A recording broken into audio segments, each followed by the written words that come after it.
வணக்கம். திரையரங்கம் அகண்டா 2 தாண்டவம். இது ஒரு தெலுங்கு திரைப்படம். பிரம்மாண்டமாக எடுக்கப்பட்டிருக்கக்கூடிய திரைப்படம் இது. இந்த திரைப்படத்தினுடைய இயக்குனர் போயப்பட்டி ஸ்ரீனு. இந்த திரைப்படத்தினுடைய கதாநாயகன் பாலகிருஷ்ணா. பாலகிருஷ்ணா 2 மாறுபட்ட கதாபாத்திரங்களில் இதில் நடித்திருக்கிறார். ஒரு கதாபாத்திரம் அகண்டா என்ற அகோரி, இன்னொரு கதாபாத்திரத்தினுடைய பேர் முரளி கிருஷ்ணா. கல்வான் வார் அப்படின்னு சொல்கிறோம்ல, அந்த யுத்தத்தில் தன்னுடைய மகனை பறிகொடுத்த ஒரு சீன இராணுவ அதிகாரி இந்தியா மேலே மிகுந்த கோபத்தில் இருக்கார். அந்த இராணுவ அதிகாரி தன்னுடைய உயர் அதிகாரியின் அனுமதியை பெற்று ஏராளமான சீன படை வீரர்களை திபெத்து பகுதிக்கு அனுப்பிவிட்டு ஒரு கலவர சூழ்நிலையை உண்டாக்க வேண்டும் என்ற எண்ணத்தில் இறங்குகிறார். உடனே நம்முடைய இராணுவ வீரர்களை அந்த பகுதிக்கு அனுப்பி வைத்து சீன வீரர்களுடன் போராடி இந்திய மண்ணை காப்பாற்றுவதற்காக அப்படின்ற முயற்சி அப்படின்றது தீவிரமாக நடக்கும் இல்லையா? அப்போ அவங்க சைட்லேருந்து, சீன சைட்லேருந்து எவ்வளவு போர் வீரர்கள் வருகிறார்களோ அதே மாதிரி இந்தியாவை சேர்ந்த போர் வீரர்களும் நிறைய அந்த இடத்துல குவிந்து அப்படிப்பட்ட ஒரு பதட்ட சூழ்நிலை அங்கே இருக்கும் இல்லையா? அந்த காட்சிகள் எல்லாம் படமாக்கப்பட்டு நமக்கு முன்னால் இந்த திரைப்படத்தில் காட்டப்படுகின்றன. அதற்கு பிறகு இந்தியாவில் ஒரு கொந்தளிப்பான சூழ்நிலையை உண்டாக்கணும் அப்படின்றதுக்காக திட்டமிட்டு மகா கும்பமேளா நடக்குது இல்லையா? அந்த மகா கும்பமேளா நடக்கும்போது கோடிக்கணக்கான மக்கள் அந்த இடத்திற்கு வந்து திரண்டு அப்படின்னு இருக்கு இல்லையா? அந்த இடத்துல மிகப்பெரிய கலவர சூழ்நிலையை உண்டாக்கி பல மனிதர்கள், ஆண்கள், பெண்கள், குழந்தைகள், வயதானவர்கள் இப்படியெல்லாம் இறந்து கிடந்து அப்படின்போது பல்லாயிரம் மக்கள் மரணத்தை தழுவி அப்படின்ற அளவுக்கு ஒரு சூழ்நிலையை அங்கே உண்டாக்கி அப்படிப்பட்ட ஒரு மோசமான சதி செயலை சீன அரசாங்கமும் சீன வீரர்களும் செய்கிறார்கள். வைரஸை பரவ வைத்து பல மனிதர்கள், பல்லாயிரம் மக்கள் மரணத்தை தழுவக்கூடிய நிலைக்கு உண்டாகும்படியான ஒரு செயலை செய்து, அதே மாதிரி நிறைய பேர் மரணத்தினுடைய விளிம்புக்கு போய் இன்னும் உயிர் போகாமல் துடிச்சுக்கிட்டு அப்படி மருத்துவமனையில் அனுமதிக்கப்பட்டு அப்படி இப்படிலாம் வரும்போது அந்த வைரஸுக்கு எதிராக ஏதாவது வேக்சின் அப்படின்ற ஒரு விஷயம் இருக்குல்ல, அந்த வேக்சினை கண்டுபிடிக்கக்கூடிய ஒரு செயல் இந்தியாவில் நடக்குது. அப்படி கண்டுபிடிக்கப்பட்டு அந்த வேக்சின் கண்டுபிடிச்சாச்சு அப்படின்னு வந்த பிறகு அந்த வேக்சினை எங்கே செலுத்தி அந்த உயிர்கள் காப்பாற்றப்பட்டு விடுமோ அப்படின்னு சொல்லி நினைக்கக்கூடிய அந்த சீன அரசாங்கமும் சீனாவை சேர்ந்த மனிதர்களும் அந்த சோதனை கூடம் இருக்குல்ல, அதுக்குள்ளே நுழைஞ்சி அதை பெரிய அளவில் துவம்சம் செய்து அங்கே இருக்கக்கூடிய கருவிகள் இதெல்லாம் டேமேஜ் செஞ்சு அந்த வேக்சினை எப்படி இருந்தாலும் வெளியே போகாத அளவுக்கு ஏதாவது பண்ணணும் அப்படின்னு நினச்சி இப்படிலாம் பண்ணும்போது அங்கு பணியாற்றக்கூடிய ஒரு இளம் பெண்,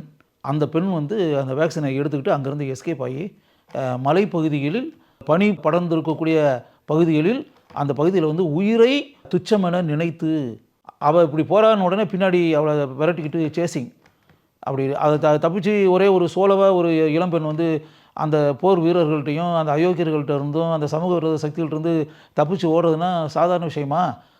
அப்படி அவள் ஓடி செல்லும்போது அந்த இமயமலை பகுதியில் இருக்கக்கூடிய அந்த இடத்தில் இருக்கக்கூடிய அகோரி, அந்த கதாபாத்திரம் தான் பாலகிருஷ்ணா கதாபாத்திரம்.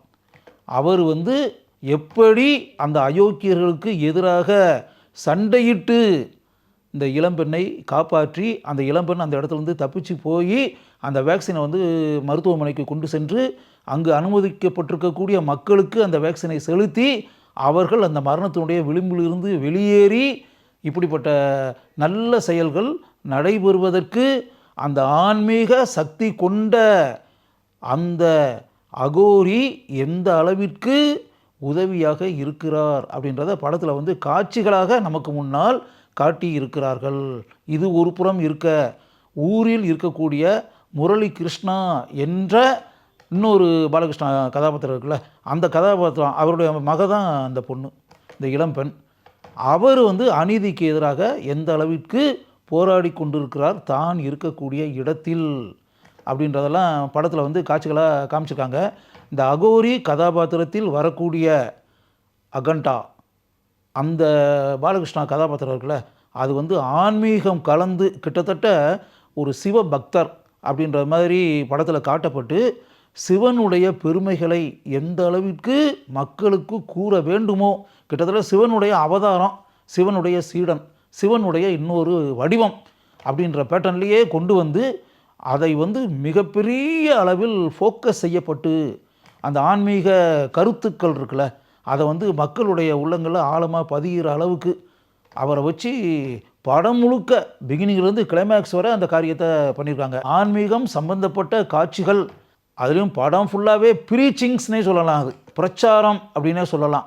இந்துத்துவா அப்படின்லாம் சொல்கிறாங்கல்ல, அந்த இந்துத்துவா கொள்கைகளை எந்த அளவிற்கு பிரச்சாரம் செய்ய வேண்டுமோ அதை பாலகிருஷ்ணா மூலம் இந்த திரைப்படத்தில் செய்திருக்கிறார்கள்.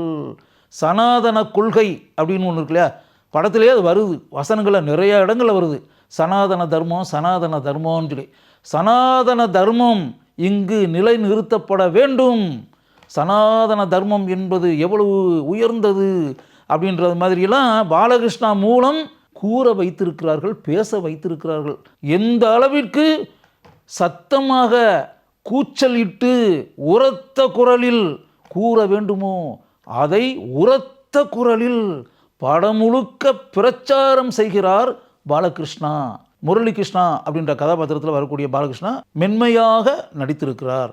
ஆதி பினி செட்டி படம் முழுக்க வரக்கூடிய வன்முறை குணம் கொண்ட கதாபாத்திரத்தில் நடித்திருக்கிறார். சம்யுக்தா மேனன் முக்கிய கதாபாத்திரத்தில் வருகிறார்.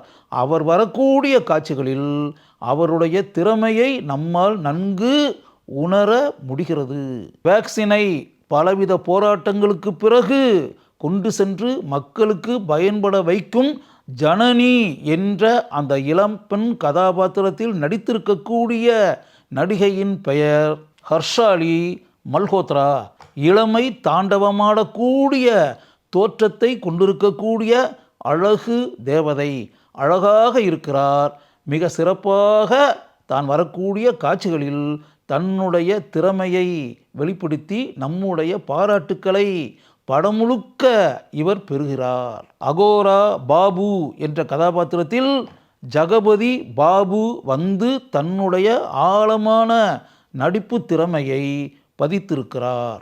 பத்மாவதி என்ற IAS அதிகாரியாக பூர்ணா வருகிறார்.